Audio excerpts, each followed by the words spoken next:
Mumbai mafia की 6 दिहाइयों का लंबा और मुश्किल तरीन सफर। ये दास्तान एक ऐसे शख्स के गिर्द घूमती है जिसने बहादुरी, चालाकी और मजबूत आसाब की बुनियाद पर खुद को डॉन बनवाया। कहानी की तरफ बढ़ने से पहले आपसे गुजारिश है कि चैनल को सब्सक्राइब कीजिए और वीडियो को लाइक कीजिए। आइए कहानी की तरफ चलते हैं।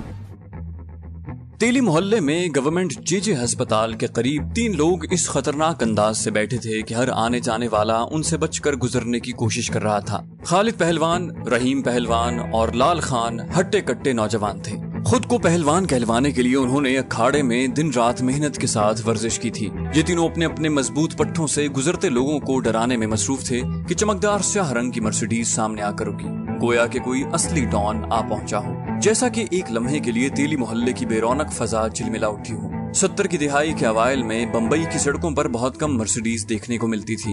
अहमद खान उर्फ डॉन या बाशु दादा इन चंद अफराद में से एक था जो उन दिनों मर्सिडीज खरीदने की सकत रखते थे। जैसे ही गाड़ी उसके दफ्तर के करीब आकर रुकी, बाशु दादा की कारिंदे तीनों पहलवान चौकन्ने खड़े हो गए। बाशु दादा के करीबी साथियों के मुताबिक बाशु दादा अनपढ़ था, हत्ता के दस्तखत नहीं कर सकता था। इसके बावजूद डोंगरी की नगरी में 70 की दिहाई में वो अपने इर्द गिर्द अच्छी खासी ताकत जमा करने में कामयाब हो चुका था। डॉन ने गाड़ी से बाहर कदम रखा। जीन्स और टी शर्ट में मलबूस तवाना जिस्म का मालिक बाशु दादा जिस्मानी लिहाज से अपने कारिंदों से किसी भी तौर कम न था। बाशु ने कभी भी पूरी आस्तीनें नहीं पहनी थी। अपने लिबास और चाल ढाल से वो हर वक्त ये साबित करने की कोशिश करता रहता कि उसकी जहानत और जिसामत दोनों काबिले रश्क हैं। बाशु दादा बेंच पर बैठे इन पहलवानों के करीब आया और आते ही उन पर बरस पड़ा। साला किस किस्म का पहलवान लोग है तुम? वो गरजते हुए बोला। तुम लोग किसी वक्फे के बगैर 100 मरतबा उठक बैठक कर सकते हो। खालिद और रहीम पहलवान की काबिलियत को कभी भी किसी ने इस तरह चैलेंज नहीं किया था, हत्ता कि बाशु दादा ने भी नहीं। आज उनके पास खुद को साबित करने के सिवा कोई चारा नहीं था। रहीम ने जवाबन कहा, क्यों नहीं, मैं कर सकता हूँ, गोया कि अपने जख्मों पर मरहम रख रहा हो। बाशु ने कहा, अच्छा तो फिर चलो करो, और खालिद से कहा, तुम भी इसके साथ लग जाओ। थोड़ी देर में एक मजमा वहाँ इकट्ठा हो गया। दोनों पहलवानों ने पोजीशनें संभाल ली। हथेलियां कसी हुई, पट्टे तने हुए और अकड़ी हुई टांगे। जमीन पर सिर्फ उनके पंजे गड़े थे। उल्टी गिनती शुरू हुई। 5, 4, 3, 2, 1। बाशु दादा भी पट्टों की इस जंग में कूद पड़ा। लोगों का जोशो खरोश काबिले दीद था। अभी 20वीं बैठक ही हुई थी कि खालिद और रहीम हाँपने लगे, लेकिन बाशु दादा के चेहरे पर थकावट के कोई आसार नहीं थे। 70 तक गिनती पहुंचते पहुंचते उन्हें उठक बैठक जारी रखना पहाड़ सर पर उठाने जैसा लग रहा था। हर बैठक के बाद रहीम के लिए उठक दुश्वार से दुश्वार होती जा रही थी। 83 के बाद उसकी हिम्मत जवाब दे गई। वो मुंह के बल जमीन पर गिर पड़ा और उसके फेफड़ों से खारिज होने वाली हवा ने उसके मुंह को खाकस्तर कर दिया। खालिद सिर्फ 3 मजीद उठक बैठक कर सका। उसने फैसला कर रखा था कि रहीम पहलवान की तरह ढेर नहीं होगा। इतनी करीब पहुंचकर अब वो हार भी मानना नहीं चाहता था। थकावट से चूर वो न उठने का रहा न बैठने का। सर आगे झुकाए खड़े और बैठे रहने की दरमियानी हालत में झुका रहा। वो पूरा जोर लगाकर अपने भारी भरकम जिस्म को हरकत देने की कोशिश कर रहा था। अब तक बाशु दादा सबकी तवज्जो का मरकज बन चुका था। 90 की गिनती को पार करके अब बाशु दादा सेंचुरी के करीब था, लेकिन सेंचुरी करने के बावजूद बजाय रुकने के बाशु दादा ने बड़ी तेजी से उठक बैठक जारी रखी। 110 की गिनती पर बाशु दादा की सांसें भी भारी पड़ गईं, लेकिन उसने अपनी रफ्तार मध्यम न पड़ने दी। बिलाखिर 120 पर जाकर बाशु दादा रुक गया। उसकी टी शर्ट पसीने से शराबोर हो चुकी थी। उसने ऊपर उठते हुए मुस्कुराकर अपने बॉडी गार्ड्स की जानिब देखा। बाशु दादा ने अपनी बर्तरी जाहिर कर दी थी। कुछ कहे बगैर बाशु दादा ने 3 गिलास बादामी शरबत का ऑर्डर दिया। गालिबन ये शरबत खालिद और रहीम पहलवान की सख्त मुशक्कत का इनाम था। ये दोनों उत्तर प्रदेशी तेली मोहल्ले में बाशु दादा के यहाँ काम किया करते थे। बाशु दादा के क्लब में दीवारों पर शीशे लगे हुए थे और जदीद मशीनें रखी हुई थी। यही वो मकाम था जहाँ से बाशु दादा अपनी स्मगलिंग और दादागिरी की कार्रवाइयाँ किया करता था। बम्बई शहर में डोंगरी की नगरी सबसे ज्यादा मुश्किल इलाका था। अपने जमाने का एक बड़ा डॉन बाशु दादा सोने और चांदी की स्मगलिंग किया करता था। बाशु दादा पर पुलिस भी हाथ डालने को हिम्मत न करती। बजाय इसके मकामी पुलिस वाले अक्सर औकात बाशु दादा से केस हल करने के सिलसिले में मदद मांगा करते थे। बाशु दादा की मदद से पुलिस वाले जेब कतरों और साइकिल चोरों से लेकर खतरनाक मुलजिमों और जुए के अड्डे चलाने वालों तक बआसानी पहुंच जाते। बाशु दादा की जानिब से पुलिस की इमदाद रायगाना जाती। जब कस्टम डिपार्टमेंट ने बाशु दादा को स्मगलिंग केस में फंसाने की कोशिश की डोंगरी पुलिस स्टेशन या येलो गेट पुलिस स्टेशन की पुलिस मखमसे में पड़ गई। अपनी इज्जत बचाने के लिए ये पुलिस वाले बाशु दादा के अड्डों पर दिखावे के छापे मारने लगे। कुछ दूर जीप रुकती और पुलिस अफसर एक सिपाही के साथ बाशु दादा को सलाम करके लौटा था। कभी कभार बाशु दादा उन अफसरान और जवानों की बादामी शरबत से तवाज़ो भी किया करता था और कभी कभार बाशु दादा उन्हें किसी सवाल जवाब के बगैर ही लौटा दिया करता था। बम्बई के बड़े बड़े पुलिस वाले बाशु दादा की नगरी में आकर लाइन पर आ गए थे। तकसीम हिंद से कबल बाशु इंतहाई गुर्बत और नाउमीदी की हालत में बम्बई आया था। एक नौजवान लड़का बम्बई की गलियों में खाने की तलाश में मारा मारा फिरता था। उसने साइकिल मैकेनिक और बार वाले के तौर पर कुछ वक्त गुजारा, लेकिन इतनी मेहनत करने के बावजूद भी वो पेट भरकर खाना खाने से महरूम था। एक दिन मरता क्या न करता कि मुस्ताक बाशु ने शालीमार टॉकीज के सामने से एक मारवाड़ी बिजनेसमैन का चमड़े का बैग छीन लिया और पूरी कुव्वत के साथ भागता हुआ फरार हो गया। जब उस मारवाड़ी ने शोर मचाया तो लोगों का एक हुजूम बाशु के पीछे दौड़ पड़ा।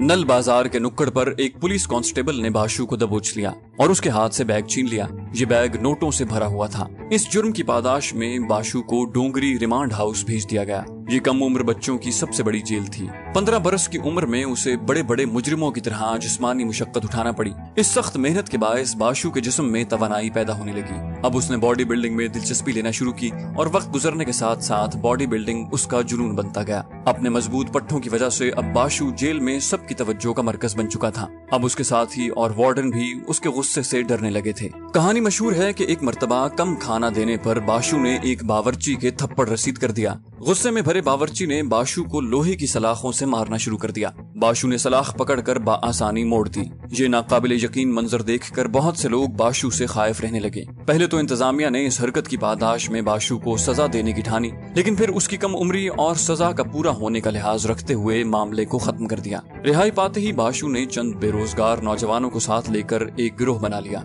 लेकिन ये दोस्ती ज्यादा अरसा न चल सकी। अपनी रिहाई से कबल ही बाशु एक्शन से भरपूर जिंदगी की मंसूबाबंदी कर चुका था। जेल के अंदर ही चंद मुजरिम लड़कों ने बाशु को पैसा कमाने के आसान गुर सिखा दिए थे। जल्द ही उसने कुछ ऐसे हमनवा ढूंढ निकाले जो जल्द से जल्द पैसा कमाने की ख्वाहिश दिल में लिए बैठे थे। ये नया तैयार शुदा गैंग बम्बई डॉक्स के बाहर मस्जिद के करीब डेरे जमाए रखता और दरामद शुदा कपड़े और इलेक्ट्रॉनिक्स का सामान ले जाने वाले ट्रक उनका निशाना बनते थे। इन ट्रकों से सामान उड़ाकर बाशु और उसके साथी हजारों रुपए बना लेते। इन हरकतों की वजह से बहुत जल्द बाशु गोदी का चूहा मशहूर हो गया। अब बाशु इतने पैसे कमाने लगा था कि उसकी जिंदगी ऐशो इशरत के साथ गुजरने लगी, लेकिन जल्द ही खतरों भरी इन छोटी मोटी कार्रवाइयों से बाशु को उकताहट महसूस होने लगी। बाशु ने अब अपनी नजरें स्मगलिंग के कारोबार की जानिब घुमाई। अपनी पहली ही राडो और रोलेक्स घड़ियों की स्मगलिंग खेप में बाशु ने बहुत ज्यादा पैसा कमाया। देखते ही देखते बाशु आगे बढ़ता गया और बिलाखिर एक दिन हाजी मस्तान और उसके साथ ही बखिया डॉन से जा मिला। अब बाशु महंगी गाड़ियों और बम्बई और हैदराबाद दक्कन में महंगी जायदाद का मालिक बन चुका था। अंदर ही अंदर बाशु हाजी मस्तान और बखिया से नफरत करता था। वो इस मकाम तक अपने बाजुओं के जोर पर पहुंचा था और इस धंधे में किसी भी शख्स को मोतबर मकाम देने के हक में न था। इन तमाम बदलते हालात के बावजूद बाशु से बॉडी बिल्डिंग का जुनून न छूटा, इसलिए हाजी मस्तान या दीगर स्मगलरों की तरह उसे यहाँ वहाँ से बाजू इकट्ठे करने की जरूरत पेश न आई। बहुत से दीगर डॉनों की तरह बाशु भी पुलिस और मौजूदा निजाम से नफरत करता था। अलबत्ता इतनी आसानी से इससे पहले कभी किसी डॉन ने पुलिस को अपना हमनवा न बनाया था। उसके हमनवाओं में retired police constable Ibrahim Kaskar भी शामिल था, जिसकी करीम लाला बहुत इज्जत करता था। बाशु बहुत से रिटायर्ड पुलिस वालों से अपने लिए काम ले रहा था। इब्राहिम भी उनमें से एक था। दरअसल बाशु इब्राहिम को दोस्ती का झांसा देकर उससे काम ले रहा था। वो इब्राहिम के तजुर्बे और इल्म की बदौलत अपनी स्मगलिंग का नाम चमका रहा था। पुलिस वालों के लिए अपनी तमाम तर नफरत के बावजूद बाशु का रवैया इब्राहिम से यकसर मुख्तलिफ था। बाशु को इब्राहिम की ईमानदारी और बेलागी बहुत पसंद थी। वो अक्सर इब्राहिम से कहा करता था, अगर तू पुलिस में न होता तो मेरे साथ होता। एक मर्तबा बाशु ने तंग आकर इब्राहिम भाई का गुरूर तोड़ने की ठान ली, क्योंकि किसी में इतनी जुर्रत न थी लेकिन सिर्फ इब्राहिम में कि बुरी तरह बाशु को झिड़क देता। बाशु को इस बात का अंदाजा था कि अपनी तमाम तर ईमानदारी और हर दिल अजीजी के बावजूद कम ही लोग थे जो कि इब्राहिम भाई का साथ दे सकते थे। इन्हीं में एक अब्दुल रहीम भी था, जिसके साथ इब्राहिम पल कर बड़ा हुआ था। अब्दुल रहीम कुछ अरसा बाशु और हाजी मस्तान से स्मगल शुदा अशिया लेकर मोहट्टा मार्केट और फैशन मार्केट में बेचा करता था। इस तरह उसे कुछ न कुछ कमीशन हासिल हो जाया करता। रहीम स्मगलिंग के धंधे में जाना पहचाना नाम था और इब्राहिम भाई उमूमन उस वक्त उसके काम आता था जब वो किसी बड़ी मुसीबत में फंस जाता। अब्दुल रहीम और इब्राहिम भाई लंगोटिए यार थे और सगे भाइयों से ज्यादा उनमें प्यार था। बाशु को मालूम हुआ कि अब्दुर्रहीम कुछ खास पैसे नहीं कमा रहा था और अक्सर खाली हाथ घूमता रहता था। उसने अब्दुर्रहीम को बुलवाया और अपने लिए बतौर मैनेजर काम करने के लिए 500 रुपए माहवार तनख्वाह ऑफर कर दी। अब्दुर्रहीम के लिए ये बहुत बड़ी रकम थी, इसलिए उसने बिला तौक़ुफ़ कबूल कर ली। लेकिन अब्दुर्रहीम ने बाशु से साफ साफ कह दिया, दोस्त बनाकर रखेंगे तो दोस्ती में जान भी दे सकता हूँ, लेकिन गुलामी नहीं करूंगा बाशु भाई। बाशु को अब्दुर्रहीम में कुछ बहुत अच्छा लगा और इस तरह ये दोनों मिलकर काम करने लगे। गो कि बाशु ने अब्दुर्रहीम के खिदमात को तनख्वाह पर हासिल किया था, लेकिन उसे जल्द ही इस बात का अंदाजा हो गया कि अब्दुर्रहीम बड़े ही काम का बंदा है।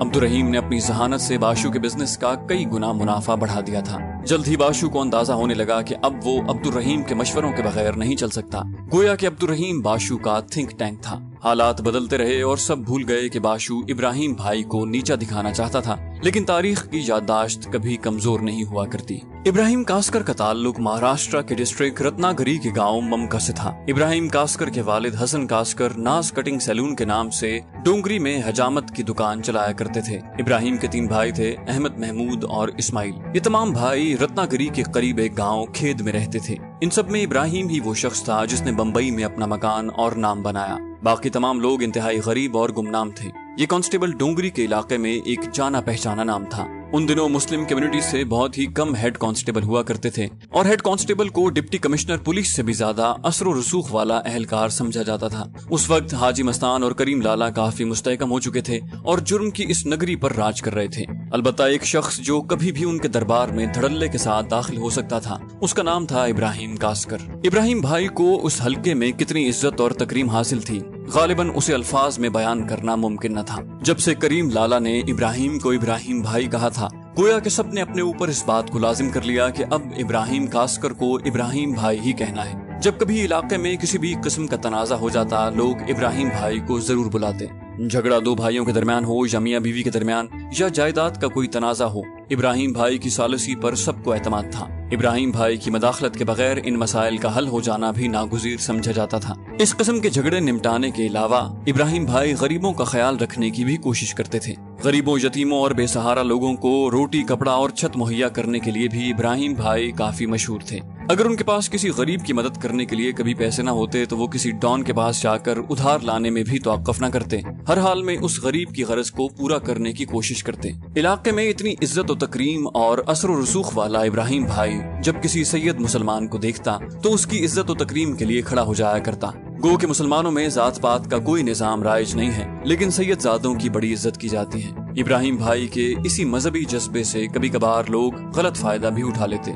CID में 20 साल एक ईमानदार कांस्टेबल के बतौर खिदमात अंजाम देने के बायस इब्राहिम कास्कर को अपने महकमे में बड़ा एतमाद हासिल था। 1960 की दिहाई के अवाइल में यूसुफ हवालदार, आदम हवालदार और इब्राहिम कास्कर का एक ऐसा तिकोन बन चुका था कि मुजरिमों की टांगे उनके खौफ से कांपने लगती। ये लोग तफ्तीश के दौरान इस किस्म के नफ्सियाती और जिस्मानी हरबे आजमाते थे कि ठग लोग कहा करते थे, यहाँ तो दीवारें भी बोलती हैं। इब्राहिम भाई बतौर कांस्टेबल मुख्तलिफ पुलिस स्टेशनों पर खिदमात सर अंजाम देते रहे, जिनमें कोलाबा, माहिम, मालाबार हिल और ट्रैफिक पुलिस हेडक्वार्टर शामिल हैं। उनकी आखिरी पोस्टिंग क्राइम ब्रांच में हुई थी। उस वक्त सिर्फ एक ही क्राइम ब्रांच थी जो कि कमिश्नर के हेडक्वार्टर में बनाई गई थी। ये ब्रांच इंतहाई अहम और मुस्तैद एहलकारों पर मबनी थी। किस्मत की सितम ज़रीफी देखें कि ये वही कमरा था जहां कभी इब्राहिम भाई को बड़ी ताजीम के साथ सैल्यूट किया जाता, लेकिन अब इसी कमरे में एक बहुत ही बड़े डॉन के बारे में गुफ्तगू चल रही थी। ये डॉन कोई और नहीं था बल्कि बजाते खुद इब्राहिम कास्कर का अपना बेटा था। कास्कर अपनी बीवी आमना और 2 साला बेटे साबिर के साथ 10 बाय 10 के एक क्वार्टर में जुनूबी बम्बई के महल्ला तिमकार में रहा करते थे।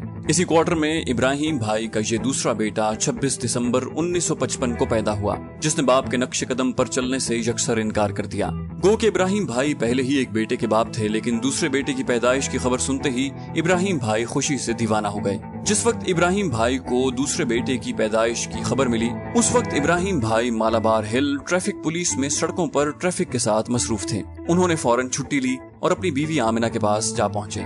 जैसे ही इब्राहिम भाई ने अपने शीरखार बच्चे को हाथ पैर मारते देखा तो उनके जहन में वो बात आ गई जो चंद दिन कबल निराले शाह बाबा ने उनसे कही थी। इब्राहिम भाई निराले शाह बाबा की बड़ी इज्जत और तकरीम किया करते थे। बाबा ने इब्राहिम भाई से कहा था कि खुदा उन्हें 6 बेटों से नवाजेगा, लेकिन उसका दूसरा बेटा बहुत ही मशहूर, ताकतवर और मालदार होगा। इब्राहिम कास्कर बजाते खुद बहुत ही मजहबी और नेक इंसान थे। जब उन्होंने अपने बेटे को देखा और बाबा की पेशन गोई के मुताबिक बच्चे का मालदार और ताकतवर होना याद आया तो उन्होंने सोचा कि इस बच्चे का नाम दाऊद से बेहतर और कोई नहीं हो सकता, और इस तरह इस बच्चे ने अपना नाम पाया, यानी दाऊद इब्राहिम कास्कर। पिशावरी पहलवान करीम लाला वो पहला शख्स था जिसने कास्कर के घर के बाहर ये खुशखबरी सुनाई थी। कहते हैं कि इब्राहिम भाई के पास बेटे की पैदाइश की खुशी मनाने के लिए पैसे न थे, इसलिए करीम लाला ने दाऊद की पैदाइश पर एक पुरतकल्लुफ ज़ियाफत का एहतमाम किया। खुशकिस्मती से कोई साहिब कश्फ बुजुर्ग उस ज़ियाफत में शामिल न था, वरना वो इब्राहिम कास्कर से कहता कि इस बच्चे की पैदाइश पर खुशियां मनाने की बजाय मातम करो। इब्राहिम भाई औलाद को खुदा की नेमत समझते थे, इसलिए उनकी फैमिली बढ़ती ही चली गई। इब्राहिम भाई ने दाऊद के बाद 5 बेटे पैदा किए, जिनके नाम अनीस, नूरा, इकबाल, मुस्तकीम और हुमायूं थे। उनकी 4 बेटियां भी थीं, उनमें सबसे बड़ी का नाम सईदा था। इतने बड़े कुंबे के साथ गुजारा करना कोई आसान बात न थी, इसलिए अक्सर घर में फाकों का राज रहता था। इन तमाम हालात के बावजूद इब्राहिम भाई की शदीद ख्वाहिश थी कि उसके बच्चे पढ़ लिख जाएं।